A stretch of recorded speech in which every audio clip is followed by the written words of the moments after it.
네, 요한계시록 16장 말씀인데요. 우리 출애굽할 때 애굽에 내린 하나님의 모세와 아론을 통해서 내린 하나님의 10가지 재앙을 우리가 다 알고 있죠. 근데 그거는 이제 애굽 때 시대에 끝난 거다 이렇게 생각할 수 있는데요. 그거는 우리가 마지막 시대에 이 요한계시록에서 예언하고 있는 것처럼 이 시대 가운데 일어나게 될 심판의 전조예요. 전조. 프리뷰. 미리 보기에 불과하다는 거죠. 그 10가지 재앙은 우리에게 쏟아질 재앙들입니다. 왜냐하면 16장에 그대로 나와 있어요. 16장 오늘 읽었어요? 읽었으면 알겠죠. 거기에 그대로 나옵니다. 그러면 그 10가지 재앙이 과거에 모세와 아론의 시대에 있었던 그 시대로 그냥 거기서 끝난 것이 아니라 그 재앙은 앞으로 우리에게 닥칠 재앙이라는 거예요. 10가지 재앙. 아니, 하나님께서 바로에게만 그걸 주겠어요? 바로가 그렇게 나쁜 놈입니까? 이 시대에 바로보다 나쁜 사람들이 얼마나 많겠어요? 왜 바로만 그렇게 혼내겠어요, 하나님께서? 그게 아니죠. 이 시대가 쏟아질 10가지 재앙이 그대로 그냥 이 가운데 우리에게 있게 되는 것이죠. 그래서 우리가 더 기도하고 이것들을 준비해 나가야 됩니다. 빠르게 한번 살펴보겠습니다. 그것이 16장의 진노의 7대접. 이 하나님의 심판 시리즈의 3번째 시리즈죠. 7대접의 심판.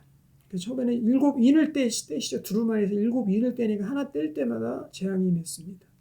그리고 두 번째는 뭐죠? 천사가 7나팔을 불었죠. 그래서 7번째가 나팔로 이어지고 또 나팔 7번째가 대접으로 이어지고 그래서 세계의 심판 시리즈가 이렇게 해서 연이어서 계속 연달아서 계속 나옵니다.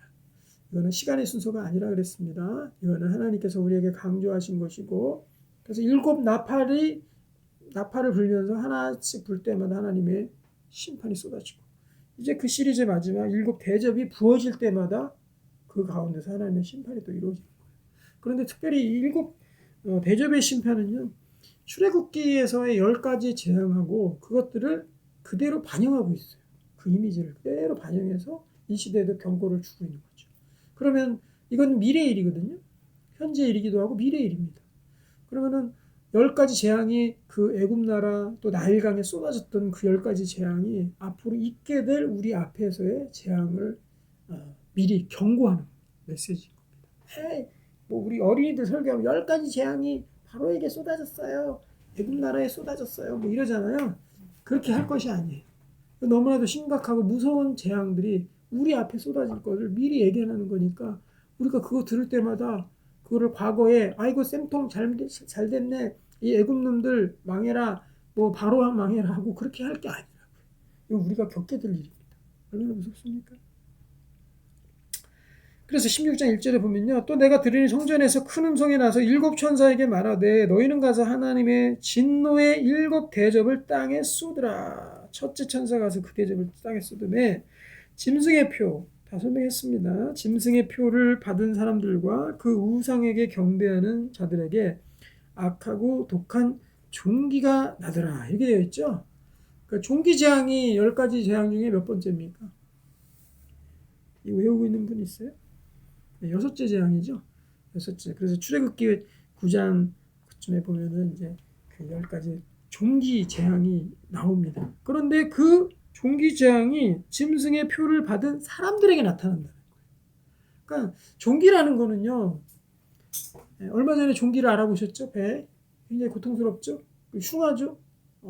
지금 이제 현대의학이 좀 발전돼가지고 피부과 가면 레이저로 막 쏴가지고 그냥 어떻게 하던데 저도 등에 엄청난 종기가 예전에 한번 났었는데요. 병원 가니까 너무 쉬워요. 그냥 레이저로 빠바바박 소리 나서 마취하더니 레이저로 막 갈기더니 그러면서 거기에서 뽑아내더니 약 먹고 붙이고 끝나더라고요. 며칠 전에 다 나버려요.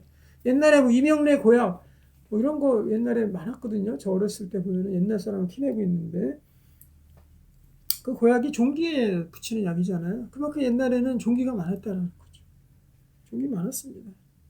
근데 여기서 보면 악하고 독한 종기래요. 이것이 누구에게 나타난다? 결국 짐승의 표를 받은 사람, 그러니까 마귀를 쫓아가는 사람, 또 우상에 경배하는 자들, 우상 숭배하는 자들, 이런 자들에게 견딜 수 없는 힘든 극한의 고통, 그 재앙이 10가지 재앙이 과거에 이 애굽 땅에 일어났던 그 재앙이 이 미래에 있게 돼, 또 지금 땅에 있는 이 우상 숭배하는 자들, 악한 자와 이 짐승과 결탁한 사람들, 이 사람들에게 임하게 된다는 거예요. 그래서 이 악한 독한 종기는요, 이 특성이 사람의 이 피부에 나게 됩니다. 피부에 나서 그 사람을 점점 힘들게 하고 여기에 곪고 염증이 생기고 병균이 여기서 특세하는 거죠. 그러니까 이거는 어찌 보면은 종기를 우리가 요즘에 어떻게 해석할 수 있을까, 이런 것도 해석해 보면 재밌겠죠. 저는 작은 부분, 이 몸에서, 우리의 영혼에서 종기가 생기는 것 똑같은 거예요. 한쪽 영혼이 썩고 있는 거야. 병균이 들어와서 거기서 염증을 이렇게 종기잖아요. 그럼 병균은 뭡니까? 아까 여기 보면 짐승의 표가 들어와서 우리 어디에, 피부가 아니라 우리 영혼에, 몸에 종기 생기는 게 우리 천국 가는 거 지장이 있겠습니까? 천국 종기 생긴 사람 천국 못 갑니까? 그건 아니잖아요. 하지만 영혼의 종기가 생기면요, 썩기 시작하면 영혼이 건강하다가도 부분이 썩는단 말이에요. 부분 가운데 썩고 부분 가운데 거기서부터 시작이 되는 거죠. 이 종기는요, 작게 시작합니다. 아주 작게 뻘긋뻘긋하다가 갑자기 커지면서 거기에 누런 고름도 막 나오고 이러면서 이게 염증이 퉁퉁 붓고 막 이렇게 되는 거거든요. 그리고 악하고 독하니까 얼마나 이게 요새 종기 알아서 확 다가오시죠. 그래서 막 징그럽죠. 그러니까 그게 영혼에 생긴단 말이에요. 우리 영혼의 종기로 다가오는 거지. 그러니까 우리 영혼은요, 저는 이 종기가 회개하지 아니하는 습관으로부터 온다. 여러분 적어 놓으시기 바랍니다. 회개하지 아니하는 습관으로부터 온다. 왜냐? 회개는 뭐냐? 회개는요, 우리가 매일 밤 양치질하는 것과 똑같아요. 이 치주 질환, 충치, 임플란트 안 끼고 살려면 어떻게 됩니까? 양치질을 잘해야 되잖아.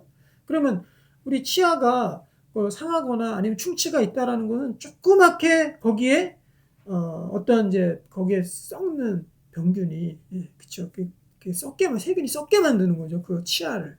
점점 퍼집니다. 그래서 뿌리까지 다 퍼지면은 그럼 임플란트 하는 거, 임플란트도 못하면 틀리하는 거예요. 그런데 우리 이 영혼이 보면은 우리 영혼의 종기가 어디서부터 시작되냐? 회개하지 아니하는 데서 시작한다. 회개는 뭐냐면 우리 치아의 치주 질환이나 이런 것들이 어디서 시작됩니까? 이 플라그라 그러죠. 그 치대 끼는 거, 그다음에 치석 끼는 거, 이런 데서 시작이 된다 그러거든요. 그래서 그걸 닦아내기 위해서 우리가 매번 양치질을 하고 그러잖아요. 그런데 우리 영혼에 우리가 어떤 범죄를 말미암아서, 악한 생각으로 말미암아서, 아니면 울컥울컥하는 그런 분냄과 이런 감정 때문에 내가 실수해서 범죄했을 때, 또 하나님 앞에 믿음으로 반응하지 못하고 그냥 두려움과 또 근심 염려에 쌓여가지고 내가 그냥 허튼 결정을 해버렸을 때, 그런 것들이 다 죄거든요. 그런 죄들이 왔을 때 우리에게 실수했다 그러죠. 그런 실수들이 있었을 때, 그러면 우리의 영혼 가운데 치태가 끼는 거예요. 치석이 끼는 거예요. 그때 그걸 닦아내는 게 뭐냐? 그게 회개라는 거죠. 그래서 회개가 중요한 겁니다. 너희 영혼을 깨끗하게 하리라. 하나님께서 회개하는 영마다 깨끗하게 하신다. 그 말씀이 그것입니다. 그 말씀이 바로 11절에 16장 11절의 말씀인데요. 아픈 것과 종기로 말미암아 하늘의 하나님을 비방하고 그들의 행위를 어떻게 한다? 회개하지 아니하더라. 이렇게 되어 있잖아요. 네. 왜냐? 이 사람들 여기 10절에 보면은요, 어떤 심각한 상황이 나오냐면, 사람들이 아파가지고 이런 고난들이, 이 환난의 시대가 있으니까 아파서 어떻게 한다? 자기 혀를 깨물고 죽으려고 한다. 왜 깨물겠어? 자기 혀를 자결하려고. 너무 고통스러우니까, 그 환난의 시간이 너무 고통스러우니까, 여기는 이제 어둠의 이 재앙인데, 너무 고통스럽고 무서우니까 자기 혀라도 깨물고 죽으려고 하는데, 어떻게 된다? 아픈 것과 종기로 말미암아 하늘의 하나님까지 비방합니다. 혀 깨물고 난 죽어버릴래. 회개하면 어떻게 될까요? 깨물지 않겠죠. 하나님 잘못했습니다. 이제라도 저를 용서해 주세요. 그럼 살 건데. 회개는 엄청난 능력이에요. 아무리 극한 죄로 그냥 완전히 도배질을 하고 죄로 아주 그냥 가득가득 찬 사람도 회개 하는 그 순간에 하나님께서 그 모든 죄들을 예수 그리스도의 피로 도말하시는 그 능력이 있는 게 회개입니다. 예, 노숙자분들, 예, 막 한 달, 1년씩 막 목욕 안 하신 분들 있잖아요. 예, 그런 분들 목욕탕 한번 데리고 가가지고 때 밀고, 예? 새신사 하나 붙여가지고 때 밀고, 그리고 사우나에서 목욕하고 푹 담갔다 몇 번 집어넣다 뺐다 집어넣다 뺐다 해가지고 나오면은 새신사 머리까지 깎으면 새신사 되지 않겠어요? 그게 회개라는 거죠. 몇 년 묵은 때도 다 날릴 수 있는 게 회개라는 거예요. 하지만 너무 많은 때가 묵으면 그만큼 때 빼는 시간이 오래 걸려요. 하지만 우리는 때 조금 꼈을 때부터 회개하는 것이 필요하다. 여기 회개하지 아니하면 종기로 말미암아 하나님 비방하고 혀까지 깨물고 난리를 친다라는 거예요. 그러니까 우리 종기는 뭐냐? 우리의 범죄하는 행위로 말미암아서 우리의 영혼이 썩는 거, 썩어가기 시작하는 거. 그리고 회개로서 그걸 깨끗해 하시기를 바랍니다. 네. 저는요, 하나님께서 요즘에 이럴 때가 있어요. 한 30년 전의 죄를 떠오르게 해주시고, 30년 전의 죄, 또 40년 전의 죄, 50년 전의 죄. 제 나이가 지금 50하고 4살인데 50년 전의 죄면은 그때는 좀 기억이 안 나겠구나. 거기까지는 좀 제가 강조를 한 거고, 최소한 40년 전의 죄까지는 하나님께서 떠오르게 하시더라고요. 그래서 그 죄를 회개케 하시더라고요. 하나님, 그때 제가 잘못했습니다. 그 죄까지도 용서해 주십시오. 왜냐? 나는 깨끗해야 되니까. 나의 영혼이 종기로 말미암아서 종기 때문에 내가 해를 받으면 안 되니까. 그렇게 하나님께서 인도하시더라고요. 그때마다 하나님 떠오르게 하실 때 얼른 회개해야 됩니다. 그리고 교회 오기 전에 심각한 죄 지으신 분들 있죠. 오늘 뭐 어디 기도원 오셔도 기도원에서 막 죄 짓고 기도원 오시는 분들 있죠. 대단하신 분들이에요. 그때 우리에게 필요한 건 뭡니까? 하나님께 담대하게 회개하는 겁니다. 예수님 때문에 못할 회개가 없어요. 성령을 해방하지 않은 죄 빼고는 우리가 못할 회개가 없다는 거죠. 하나님께 회개하십시오. 회개하고 하나님께 구하고 이러면 우리 영혼이 깨끗함을 얻는단 말이에요. 그게 종기의 특성이다. 가만 놔두면 어떻게 된다? 붓고 그리고 열나고 시리고 이건 잇몸이고 거기에서 고름이 생기고 그리고 고름도 짜내야 되고 아물어야 되고 그냥 놔두면 또 다른 데 생기고 점점 퍼진다는 거죠. 그러니까 우리가 종기가 생기기 전에 우리가 깔끔하게 치유함을 받아서 우리가 하나님 아버지 앞에 깨끗함을 얻는 사람들 되기 바랍니다. 하나만 더 살펴보겠습니다. 3절 말씀입니다. 둘째 천사가 그 대접을 바다에 쏟은 이제 둘째 천사 대접의 심판입니다. 바다에 쏟았어요. 바다에 쏟음에 바다가 곧 죽은 자의 피같이 되니 바다 가운데 모든 생물이 죽었다. 피재앙입니다. 피재앙. 물이 피로 변한, 나일강이 피로 변한 거죠. 그 재앙이 여기서는 더 확대됩니다. 전에는 이집트에만 쏟아졌던 종기의 재앙이 이제는 누구에게 쏟아진다? 짐승의 표를 받은 사람들에게 확대됩니다. 또 우상에게 경배하는 자들에게 그것도 그냥 종기가 아니라 악하고 독한 종기로 확대됩니다. 그 앞으로 있게 될 심판은요, 우리가 애굽 땅에 있었던 10가지 재앙에 몇십만 배, 몇백 배 훨씬 더 큰 재앙과 심판이 우리 앞에 기다리고 있다는 거예요.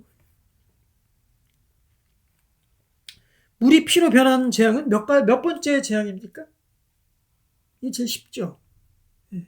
피, 이, 개, 파 이렇게 되잖아요. 피 재앙이 제일 처음이잖아요. 피 재앙, 이 재앙, 개구리 재앙, 파리 재앙 그러면 나가잖아요. 이거 모릅니까? 피, 이, 개, 파 하면서 쭉.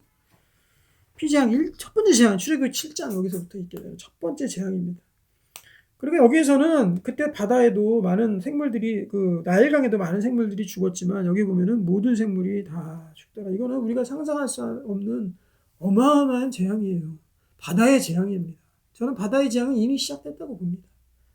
물고기들 배를 갈라봐도 해양 동물 조류들의 배를 갈라봐도 다 그 속에 플라스틱들이 들어있어요. 그리고 바다는 점점 오염되고 바다 태평양 한가운데 한반도에 수십 배 되는 그러한 쓰레기 섬이 거기에 있고 그리고 바닷물 한번 퍼올리면 거기에서 다 미세 플라스틱이 가득 차 있고 그 바다의 재앙이 이미 시작이 된 거예요. 여기 보면은 모든 생물이 다 죽을 정도로 그렇게 심각한 재앙이 우리 앞에 펼쳐지게 된다는 거죠. 그래서 그 가운데는 처절하게 이 죽은 자의 피같이 된다 그래서 죽은 자의 피같이 된다. 그러니까 바다가 완전히 죽은 겁니다. 썩은 자의 피, 시체들이 막 거기에서 사체들이 썩어가지고 그 피가 흥건해가지고 거기에 아무도 살 수 없는 생물도 식물도 살 수 없는 그러한 바다의 환경으로 완전히 바뀌어진다는 거죠. 이거는 어마어마한 우리 지구상에 큰 어마어마한 변화가 일어난다는 거죠. 그리고 이 바다 같은 거는요, 하나님께서 바다에서 나오는 분명히 짐승이 또 있죠. 땅에서 나오는 짐승, 바다에서 나오는 짐승, 하늘에서 오는 용.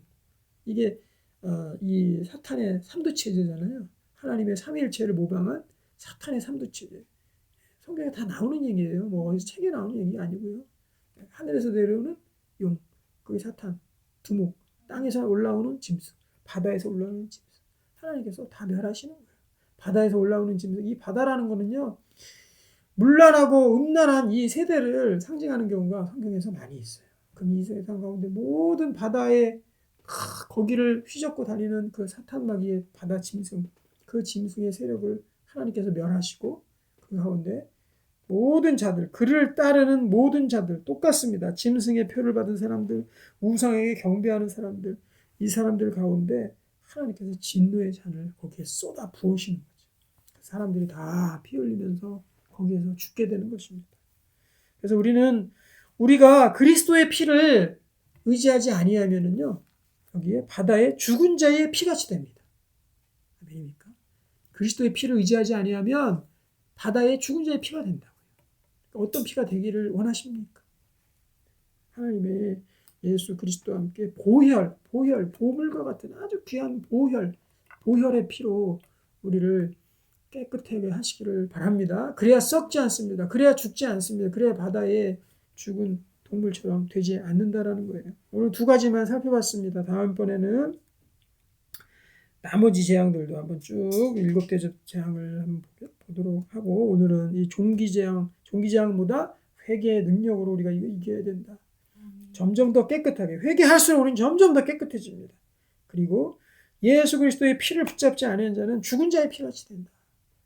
주님의 피로 우리가 더 회개하며 깨끗한 종으로 세워져 나가기를 소망합니다. 하나님 아버지, 우리의 심판의 일들이 우리 앞에 놓여져 있습니다. 이런 시대를 살아가는 우리의 정신을 차리고 깨어서 하나님 아버지 앞에 정말 깨끗한 신부의 모습으로 설 수 있도록 주께서 역사해 주시고, 우리를 더럽게 하는 악한 종들의 영들이 예수 그리스도의 보혈 앞에 무릎을 꿇고 떠나는 역사들이 일어나게 도와주시옵소서. 우리 일곱 대접의 재앙을 피하는 우리들이 될 수 있도록 주께서 역사해 주시옵소서. 예수님의 이름으로 기도합니다.